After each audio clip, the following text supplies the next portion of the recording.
இஸ்லாமிய மார்க்கத்தை மக்கா நகரத்திலே ஆரம்பமாக எடுத்து சொன்ன காலகட்டத்தில் அந்த இஸ்லாமிய மார்க்கத்தை முதலாக ஏற்றுக்கொண்ட சஹாபாக்களில் சாபிகூனல் அவ்வலூன் என்ற சிறப்பு பெயரை பெறுகின்ற புனிதமான முன்னால் இருக்கக்கூடிய முந்திய சஹாபாக்களினுடைய வரலாறுகள் இப்பொழுது நமக்கு முன்பாக சொல்லி காட்டப்படுகின்றன. அதன் வரிசையிலே கடந்த வாரம் அப்துல்லாஹ் இப்னு உம்மி மக்தூம் ரலியல்லாஹு அன்ஹு என்ற சஹாபியின் வரலாறு நமக்கு முன்பாக சொல்லப்பட்டன.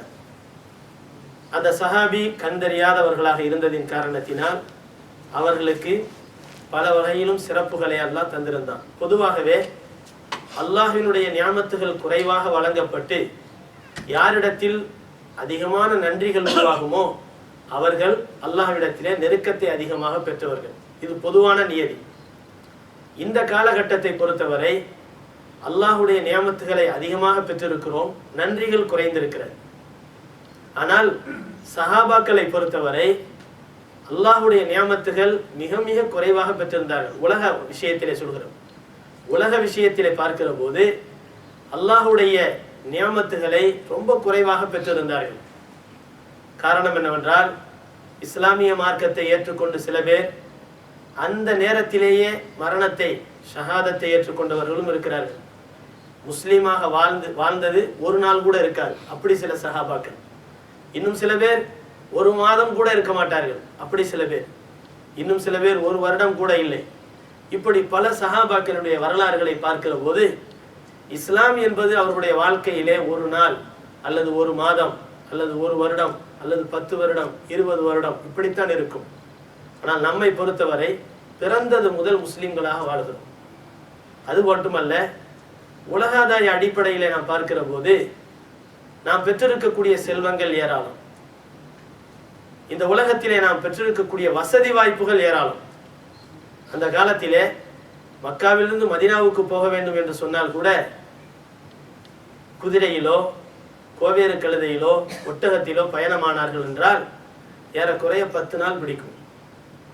கரடு முரடான பாதை, பயங்கரமான சூடு, பயங்கரமான கொள்ளை கூட்டத்தவருடைய ஆபத்துகள், இவ்வளவு இக்கட்டான நிலைகளுக்கு மத்தியிலே சஹாபாக்கள் சென்ற அந்த பயணம் மட்டுமல்ல, அந்த காலத்தை பொறுத்தவரை புதிய கண்டுபிடிப்புகள் ஏதும் இல்லாத அந்த சூழ்நிலையில் தொலைத்தொடர்புகள் என்பதற்கு சரியான ஒரு நிலையே கிடையாது.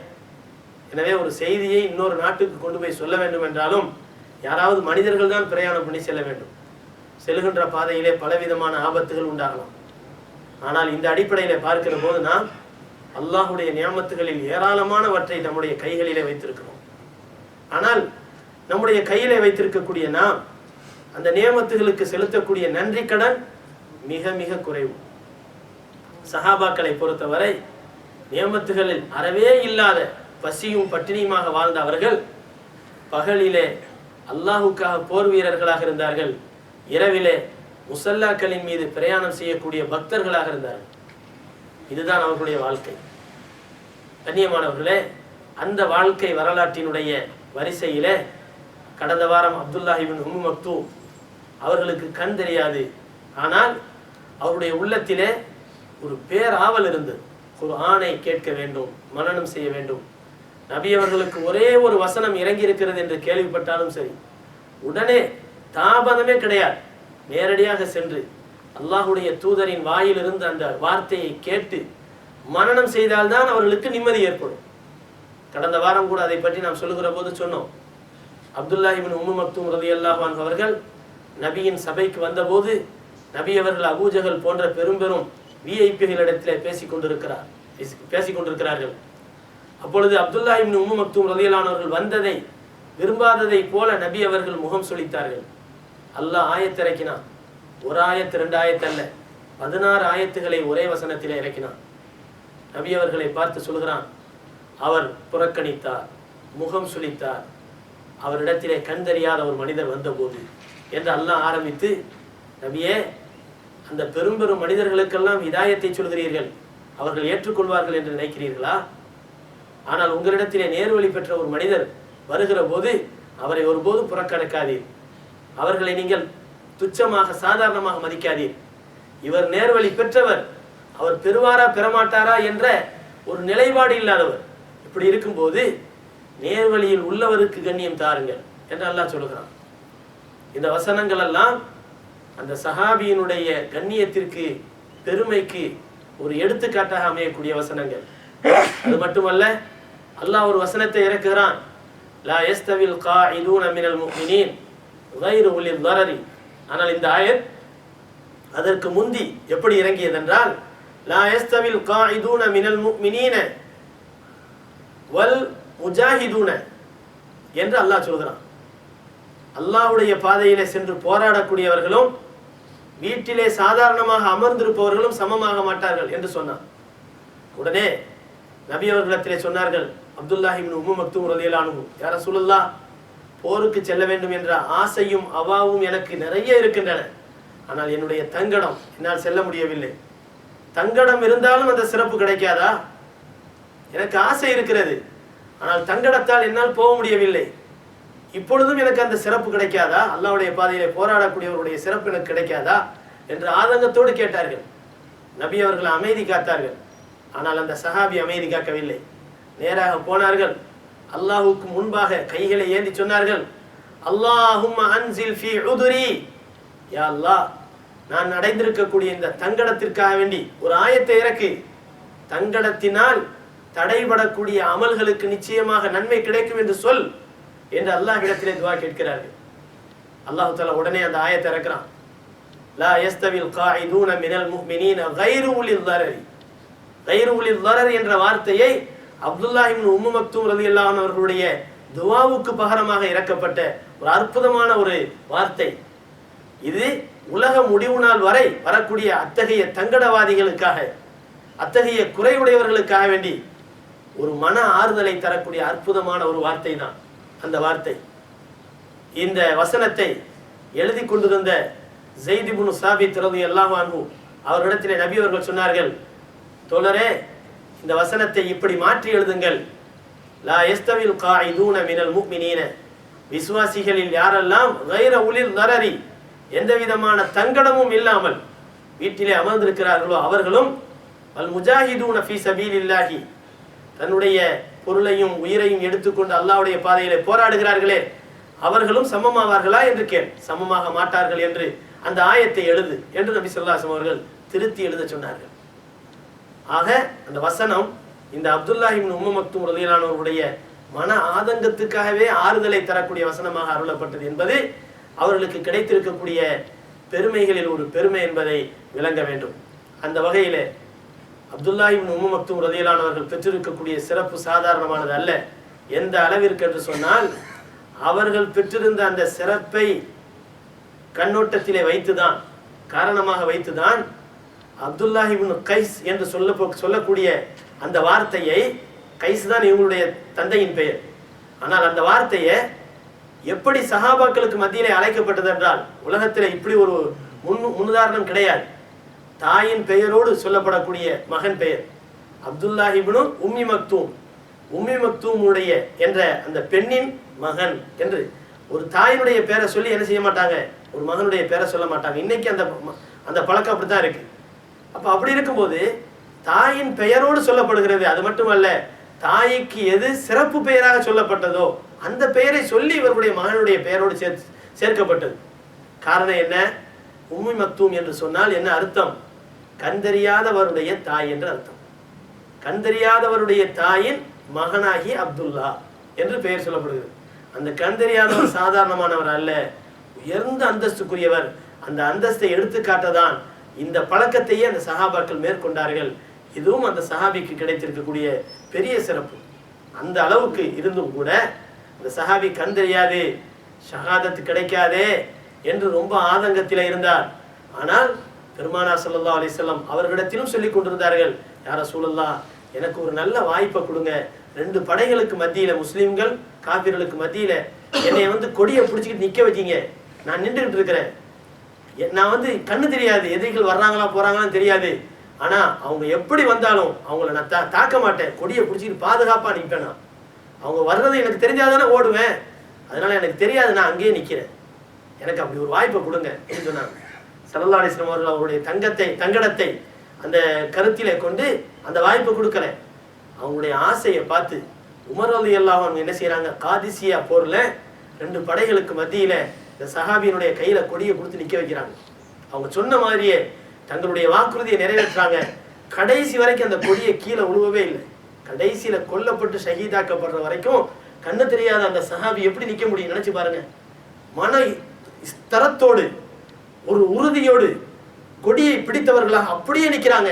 கை கால்கள் வெட்டப்பட்டும் கூட அந்த கொடியை கீழே விழவில்லை. 200 சஹாபாக்கள் அங்கே ஷஹீதாக்கப்பட்டார்கள் காதிசியா போரிலே.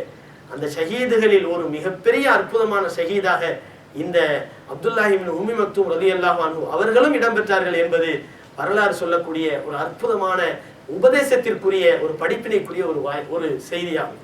ஆக ஷஹாதத்தை விரும்பக்கூடிய எத்தனையோ நபர்கள் கண்களுடையவர்களாக இருப்பார்கள், அவர்களுக்கு அந்த பாக்கியத்தை அல்லாஹ் கொடுக்கல.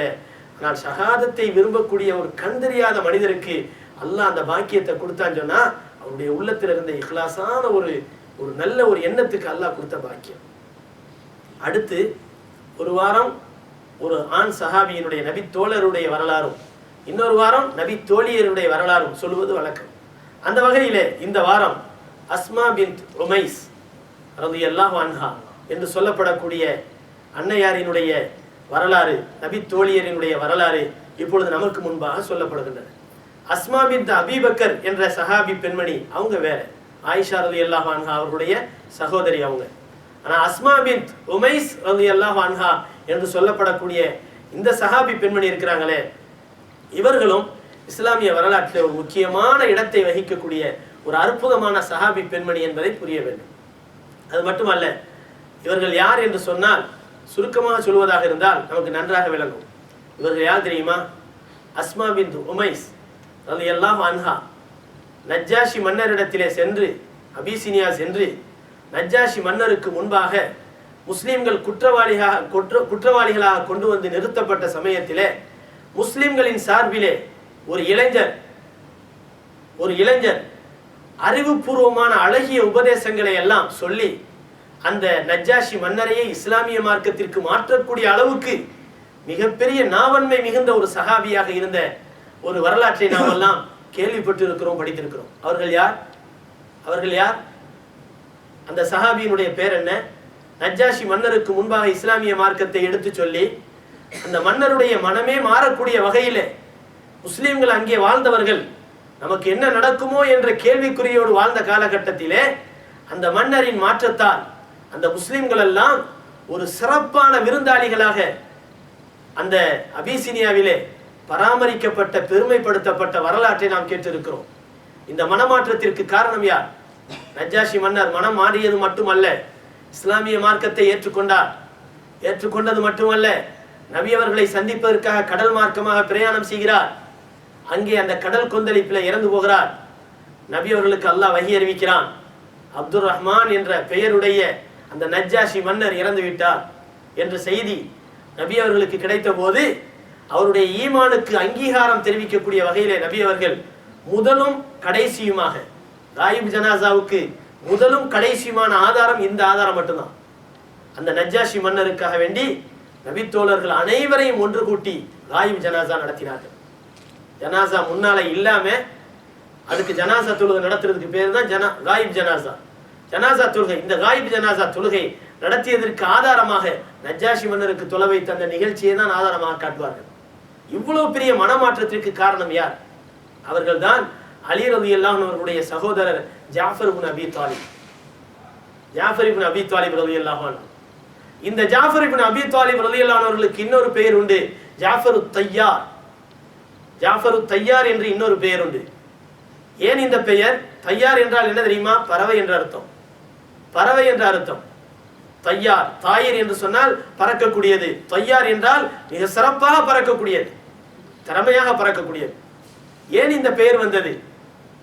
சாஹிபு தையார், ஜாஃபர் தையார் என்ற பெயர் இவர்களுக்கு வந்ததற்கு காரணம் என்னவென்றால், ஸல்லல்லாஹு அலைஹி வஸல்லம் அவர்கள் இந்த சஹாபியை பற்றி சொர்க்கத்திலே இறக்கை கொடுக்கப்பட்டு சொர்க்கம் முழுவதும் பறந்து செல்கிறார்கள் என்று அவர்களுடைய குடும்பத்தினருக்கு அன்னாரினுடைய ஷஹாதத்தின் சமயத்திலே ஆறுதல் சொன்னார்கள். ஜாஃபரை பற்றி நீங்கள் கவலைப்படாதீர்கள், அவர்கள் இன்று ஷஹீதாக மாறி சொர்க்கலோகத்திலே பறவைகளை போன்று அவருக்கு இறக்கை அருளப்பட்டு சொர்க்கம் முழுவதும் உல்லாசமாக பறந்து திரிந்து இன்பங்களை அனுபவித்துக் கொண்டிருக்கிறார் என்று நபி அவர்கள் சொன்னபோது அதற்கு பிறகுதான் ஜாஃபர் ரலியல்லாஹு அவர்களுடைய பெயர் ஜாஃபர் இப்னு அபீ தாலிப் என்று சொல்லப்படுவதை விட ஜாஃபர் தையார் என்ற பெயர் பிரபலியமாக ஆனது. இந்த சஹாபியினுடைய மனைவிதான் இந்த அஸ்மா பின்த் உமைஸ் ரலியல்லாஹு அன்ஹா. இப்போ நல்லா விளங்கியிருக்கும். ஸல்லல்லாஹு அலைஹி வஸல்லம் அவர்களுக்கு நெருக்கமான உறவுக்குரியவர்கள். காரணம் என்ன? ஜாஃபர் யார், அலி யார்? ஸல்லல்லாஹு அலைஹி வஸல்லம் அவர்களை பொறுத்தவரை சகோதரர்கள். ஜாஃபரும் அலியும் சகோதரர்கள். ஸல்லல்லாஹு அலைஹி வஸல்லம் அவருடைய தந்தை அப்துல்லாவும் அலி ரலியல்லாஹு அன்ஹு மற்றும் ஜாஃபர் இப்னு அபீ தாலிப் இருவருடைய ரலியல்லாஹு அன்ஹு, இந்த ரெண்டு பேருடைய இந்த சஹாபாக்களுடைய தந்தை அபூ தாலிபும் ரெண்டு பேரும் அண்ணன் தம்பிகள். இந்த நிலையில் ஸல்லல்லாஹு அலைஹி வஸல்லம் அவர்களுக்கு இவங்க ரெண்டு பேரும் தம்பிமார்கள். எனவே நெருக்கமான உறவுக்குரியவர்களாக இந்த சஹாபாக்கள் இருந்தார்கள். அவர்களுடைய மனைவிதான் இந்த அஸ்மா பின்த் உமைஸ். அது மட்டுமல்ல, பிற்காலத்திலே ஜாஃபர் இப்னு அபீ தாலிப் ரலியல்லாஹு அன்ஹு அவர்கள் நம்ம வரலாற்றில் சொல்லுவோம், ஹிஜ்ரி 8வது வருஷம். சுப்ஹானல்லாஹ், அவங்களுடைய தியாகத்தை எல்லாம் பார்த்தா நம்மளால எப்படி இவங்களுடைய வாழ்க்கையெல்லாம் அப்படிங்கிறத நம்ம ஆச்சரியத்தோடு பார்க்கணும். மக்காவிலிருந்து ஹிஜ்ரத் பண்ணி அபிசீனியாவுக்கு போறாங்க. ஹிஜ்ரி 7 வரைக்கும் அபிசீனியாவில் தான் இருக்கிறாங்க. ஹிஜ்ரி 7வது வருஷம் அபிசீனியாவுக்கு வர்றாங்க. இங்கே அபிசீனியாவிலிருந்து மதீனாவுக்கு வர்றாங்க. ஒரு வருஷம் தான் வாழ்ந்திருப்பாங்க. ஒரு வருஷம் தான் மதீனாவில் நிம்மதியாக வாழ்ந்தாங்க. ஒரே ஒரு வருஷம். 8வது வருஷம் மூத்தா போர்க்களம் நடக்கிறது. அங்கே அவர்கள் செல்கிறார்கள், தளபதியாக ஷஹாதத்தை தழுவுகிறார்கள். அப்போ ஒரே ஒரு வருஷம் தான் மதீனாவில் நிம்மதியாக வாழ்ந்தாங்க. அப்படிப்பட்ட நிலைமையில அந்த ஷஹாதத்துக்கு பிறகு அந்த அம்மையார் விதவையாகிறார்கள். இந்த காலத்துல தான் விதவைன்னு சொன்னா பெரிய ஒரு பாரதூரமா நினைக்கிறோம். ஆனால் அந்த காலத்தில் எல்லாம் அந்த வாழ்க்கையை ஒரு சர்வ சாதாரணமாக எடுத்துக்கொண்டார்கள். அவங்க விதவையானதுக்கு பின்னால அபூபக்கர் ரலியல்லாஹு அன்ஹு கல்யாணம் பண்றாங்க, இன்னொரு சஹாபி கல்யாணம் பண்றாங்க. அதுக்கு பின்னால அபூபக்கர் ரலியல்லாஹு அன்ஹு கல்யாணம் பண்றாங்க. அவங்க ஹிஜ்ரி 12வது வருஷம் இறந்து போறாங்க. அதுக்கு பின்னால அலி ரலியல்லாஹு அன்ஹு கல்யாணம் பண்றாங்க. அலி ரலியல்லாஹு அன்ஹு அவர்கள் யார்? ஜாஃபர் இப்னு அபீ தாலிப் ரலியல்லாஹு அன்ஹு அவர்களுடைய சகோதரர். பிற்காலத்தில் அவங்க கல்யாணம் பண்றாங்க. அப்ப அலி ரலியல்லாஹு அன்ஹு அவர்களை கல்யாணம் செய்திருக்கக்கூடிய நிலையில் தான் அஸ்மா ரலியல்லாஹு அன்ஹா அவர்கள் ஷஹாதத்தை பெறுகிறார்கள், அதாவது இறந்து போகிறார்கள். இப்படி நான் பார்க்கிற போது அண்ணன் தம்பி இருவருக்கும் திருமணம் செய்து வைக்கப்பட்ட ஒரு சிறப்பான ஒரு அந்தஸ்துக்குரியவர்களாக, ரெண்டு பேரும் சாதாரண சஹாபி அல்ல, அபூபக்கர் ரலியல்லாஹு அன்ஹுவும் சாதாரண சஹாபி அல்ல, உயர்ந்த சஹாபாக்கள். இப்ப இப்பேற்பட்ட சஹாபாக்களுக்கு திருமணம் முடிக்கப்பட்டு இல்லற வாழ்க்கையில மிக அற்புதமான ஒரு உயர்ந்த அந்தஸ்துக்குரிய ஒரு பெண்மணியாக வாழ்ந்தவர்கள் தான் இந்த அஸ்மா பின்த் உமைஸ் ரலியல்லாஹு அன்ஹா அவர்கள். அவங்கள பத்தி சிறப்பா சொல்லப்படும். கானத் உக்து லி மைமூனா பின்த் அல் ஹாரிஸ். இங்கேயும் பாருங்க, இவங்க யாரு? ஸல்லல்லாஹு அலைஹி வஸல்லம் அவர்களுக்கு மைத்துனி. எப்படி அப்படின்னு சொன்னா, நபி ஸல்லல்லாஹு அலைஹி வஸல்லம் அவர்களுடைய மனைவிமார்களில் ஒரு மனைவி பெயர் மைமூனா ரலியல்லாஹு அன்ஹா அவர்கள். நம்ம பார்க்கிறோம், பெருமானார் ஸல்லல்லாஹு அலைஹி வஸல்லம் உடைய மனைவிமார்கள் எல்லோரும் ஒரு இடத்துல தான் அடங்கியிருக்காங்க. எங்க? எல்லா மனைவிமார்களும் ஒரே இடத்துல தான் அடங்கியிருக்கிறாங்க. இப்போ கூட நம்ம ஜன்னத்துல் பக்கி போனோம்னு சொன்னா, மஸ்ஜிது நபவியை ஜியாரத் பண்ணிட்டு மதீனாவில் ஜன்னத்துல் பக்கி உள்ள நுழைஞ்சோம்னு சொன்னா, நேர் எதிரில் ஸல்லல்லாஹு அலைஹி வஸல்லம் உடைய பிள்ளைகள் எல்லாம் அடங்கி இருக்கக்கூடிய சின்ன சின்ன கல் வைக்கப்பட்டிருக்கு. அதுக்கு அடையாளமா பக்கத்திலேயே நபி ஸல்லல்லாஹு அலைஹி வஸல்லம் அவர்களுடைய மனைவிமார்கள் அடங்கி இருக்கக்கூடிய இடம் இருக்குது. ரெண்டு மக்களும் மனைவிமார்களும் ஒன்னா தான் அடங்கி இருக்கிறாங்க. அப்ப ரெண்டு பேருக்கும் தனித்தனி செவர்களாக சும்மா லேசா திண்டு மாதிரி எழுப்பப்பட்டிருக்கும். அதை வச்சு நம்ம கண்டுபிடிச்சிக்கலாம். இப்ப சொல்ல மாட்டாங்க இப்போ, ஆனா மேப்ல நம்ம பார்த்தோம் சொன்னா, முன்னால அந்த வரலாற்றை படிச்சிருந்தோம் சொன்னா நல்லா விளங்கும். பார்க்கும்போது ஸல்லல்லாஹு அலைஹி வஸல்லம் உடைய மனைவிமார்கள் ஒரே நேரத்தில் அவரிடத்திலே வாழ்ந்தவர்கள் 11 மனைவிமார்கள். அவரிடத்திலே அந்த மதீனாவிலே வாழ்ந்து மரணித்த வஃபாத்தான ஒரே இடத்துல அடங்கி இருக்கக்கூடிய உம்மஹாத்துல் மூமின்களுடைய ஜனாசாக்கள் 9 ஜனாசா தான் அங்கே அடங்கியிருக்காங்க. 9 ஜனாசா, 9 அன்னையர்கள் தான் அங்க அடங்கி இருக்கிறாங்க. மற்ற 2 பேர் யாரு? நமக்கெல்லாம் தெரியும். ஜன்னத்துல் முஅல்லா என்று சொல்லப்படக்கூடிய கபூர்ஸ்தான்ல மக்காவுல அடங்கி இருக்கக்கூடிய கதீஜத்துல் குப்ரா ரலியல்லாஹு அன்ஹா ஸல்லல்லாஹு அலைஹி வஸல்லம் மனைவி கதீஜா அம்மையார் எங்க அடங்கியிருக்காங்க? மஸ்ஜிதுல் ஜின்னு பக்கத்துல இருக்கக்கூடிய ஒரு கபூர்ஸ்தான். நம்ம எல்லாம் பார்க்கலாம். இப்போ கூட ஜியாரத்துக்கு போகும்போது என்ன செய்வாங்க, இறக்கி காட்ட மாட்டாங்க. பஸ் வரும்போதே அந்த ரோட்ல, மெயின் ரோட்ல இருக்கு அந்த அங்கதான் அபூ தாலிபும் அடங்கியிருக்காங்க, அங்கதான் கதீஜா அம்மையாரும் அடங்கியிருக்காங்க. அங்க ஒன்னா அது மக்காவிலேயே, மக்கா காபா, அதாவது மக்கா நகரத்துக்குள்ளேயே இருக்கக்கூடிய கபூர்ஸ்தான். இன்னொரு மனைவி யாருன்னு சொன்னா உம்முல் மூமினீன் மைமூனா ரலியல்லாஹு அன்ஹா அவர்கள். மக்கா நகரத்திலிருந்து மதீனாவுக்கு போற வழியில சரஃப் என்ற இடம், மக்காவிலிருந்து மதீனாவுக்கு போற வழியில சரஃப் என்ற இடம், அந்த இடத்துல மைமூனா ரலியல்லாஹு அன்ஹா 25 கிலோமீட்டர் தூரத்துல இருக்கு. இன்னைக்கு பார்க்கலாம், 25 கிலோமீட்டர் தூரத்துல சரஃப் என்ற இடத்துல அன்னை மைமூனா ரலியல்லாஹு அன்ஹா அவர்களுடைய கபர் இருக்கிறது. இந்த 2 மனைவிமார்களை தவிர மற்ற மனைவிமார்கள் எல்லோரும் எங்க அடங்கி இருக்கிறாங்க? அங்க ஜன்னத்துல் பக்கீல தான் அடங்கி இருக்கிறாங்க. இந்த மைமூனா ரலியல்லாஹு அன்ஹா அவர்களுக்கு ஸல்லல்லாஹு அலைஹி வஸல்லம் அவர்களே என்ன செஞ்சிருந்தாங்க? நன்மாராயம் சொல்லியிருந்தாங்க, மைமூனா நீ அங்க சரஃப் என்ற இடத்துல தான் நீ அடங்குவ அப்படின்ட்டு. அந்த அந்த மாதிரி சொல்லப்பட்ட அடிப்படையிலேயே அன்னை மைமூனா ரலியல்லாஹு அன்ஹா அங்கே அடக்கமானார்கள். சரி, இது ஒரு பக்கம் இருக்கு. அந்த அன்னை மைமூனா ரலியல்லாஹு அன்ஹா அவர்களுடைய சகோதரியின் பெயர் தான் இந்த அஸ்மா என்பது. அவருடைய சகோதரி தான் இவர்களுடைய இந்த அஸ்மா ரலியல்லாஹு அன்ஹா அவர்களாக இருக்கிறார்கள். ஸல்லல்லாஹு அலைஹி வஸல்லம் அவர்களுடைய மைத்துனியாகவும் இவர்கள் இருந்தார்கள் என்பதை நாம் இதன் மூலமாக தெரிந்து கொள்கிறோம். அது மட்டுமல்ல, இவர்களை பற்றி சிறப்பாக சொல்லப்படும் முஹாஜிரத்துல் ஹிஜ்ரத்தைன், 2 ஹிஜ்ரத்துகளை செய்தவர் யாரு? அஸ்மா பின்த் உமைஸ் ரலியல்லாஹு அன்ஹா இருக்கிறாங்களே, 2 ஹிஜ்ரத்தை செய்தவர்கள். முஸல்லியத்தல் கிப்லத்தைன், 2 கிப்லாக்களை பின்பற்றியவர்கள், 2 கிப்லாக்களை பின்பற்றியவர்கள். பைத்துல் முகத்தஸ் கிப்லாவா இருக்கும்போது பின்பற்றி தொழுத கூட்டத்தில் இவங்களும் இருந்தாங்க. காபா பார்த்து தொழுவணும் சட்டம் வந்ததுக்கு பின்னால தொழுவக்கூடிய அந்த தொழுகையாளிகளுடைய கூட்டத்தில் இவங்களும் இருந்தாங்க. முஸல்லியத்துல் கிப்லத்தைன்.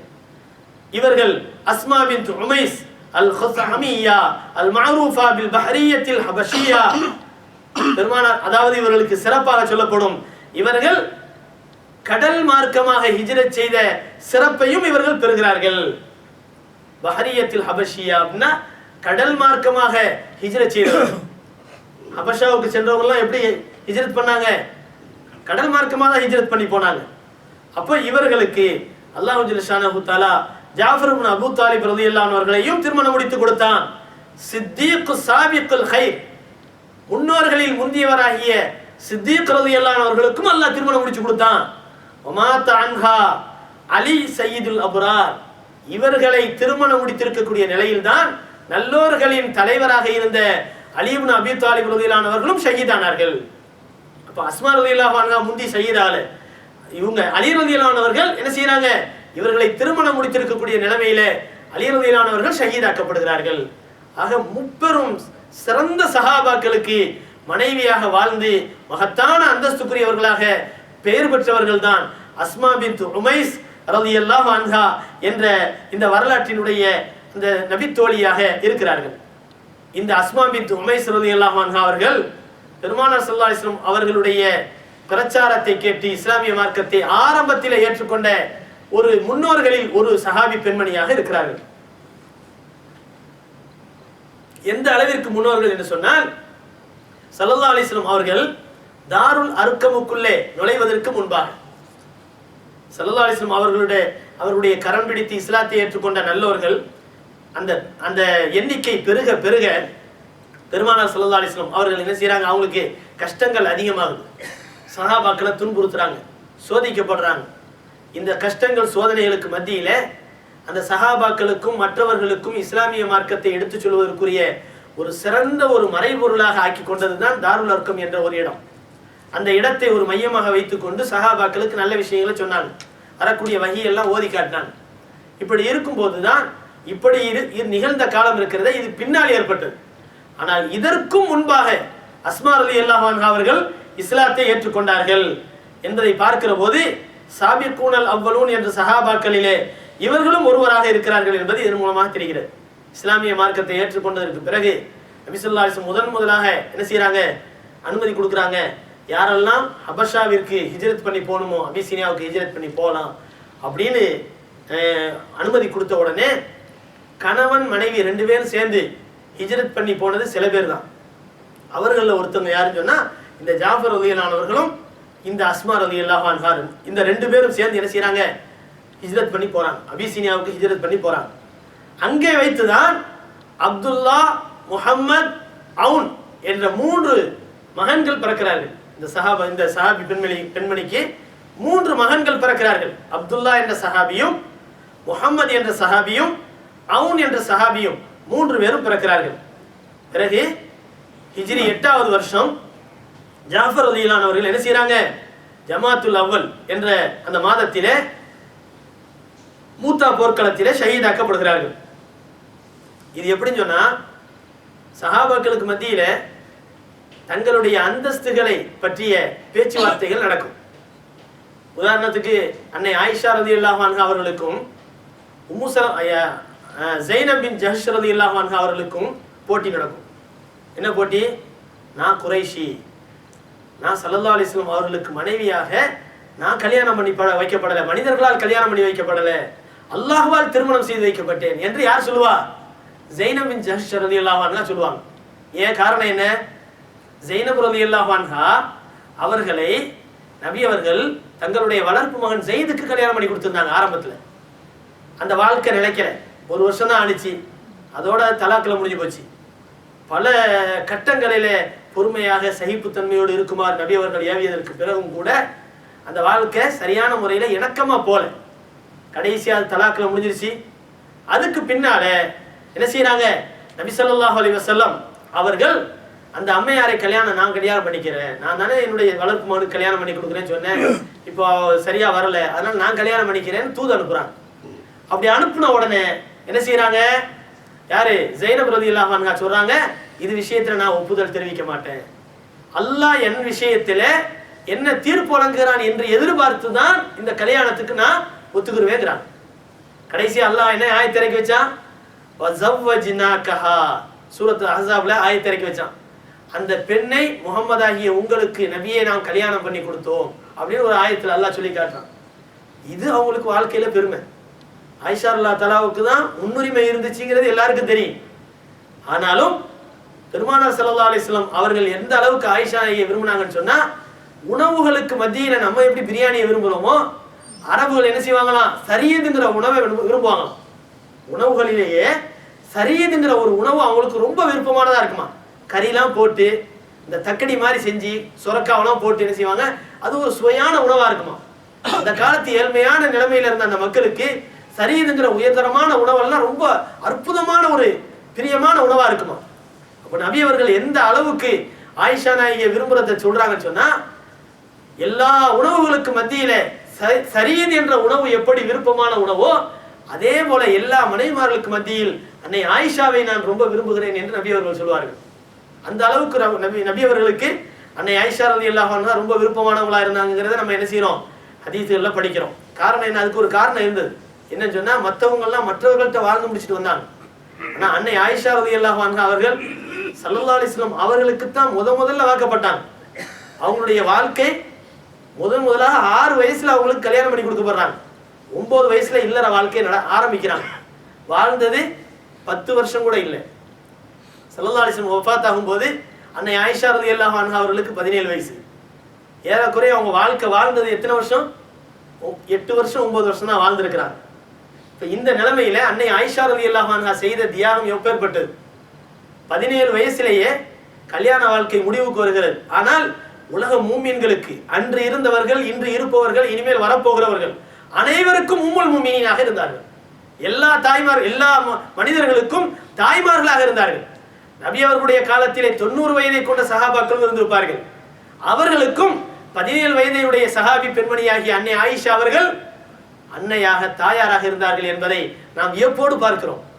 அவ்வளவு பெரிய மகத்தான பெயரை பெற்ற அன்னை ஆயிஷா ரலியல்லாஹு அன்ஹா அவர்கள் தங்களின் தகுதிக்கு ஏற்ப முதிய நல்ல முதிர்ச்சி அடைந்த பக்குவத்தோடு வாழ்ந்தார்கள்.